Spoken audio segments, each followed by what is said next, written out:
to sacco gi oyiene ng'ata ang'ata donje.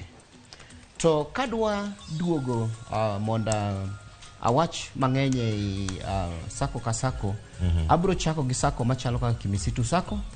Kimisitu sacco oyawe ne ng'ata ng'ata. Kendo gima no osetimore e ndalo gi osebedo gi transformation osebede sacco industry. Nikech e ndalo mokalo kane saccos pokno bebea pokno utegno maber, ni yudo ka sacco kochake gi for instance kowuoyo e Ramogi TV. Yudo ka jo Ramogi joma tiyo Ramogi obedo kanyachiel to giwinjore ni wadwaro kungo to giyawo sacco mamargi. Koro sacco ni bedo ni en the bond mariwo sacco ni en jok matiyo Ramogi. Kaka Kimisitu nochakore e organization momiluongo ni ICRAF. ICRAF en migawo moro ma international ma en notiyo tich mar konyo ji pur gi pidho yien, forestry.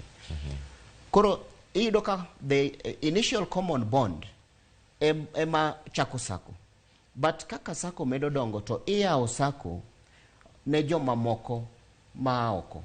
Koro kaka iyudo ka ICRAF nochako Kimisitu, but kaka gimedo dongo to med yawe ne organizations moko nyalo donje.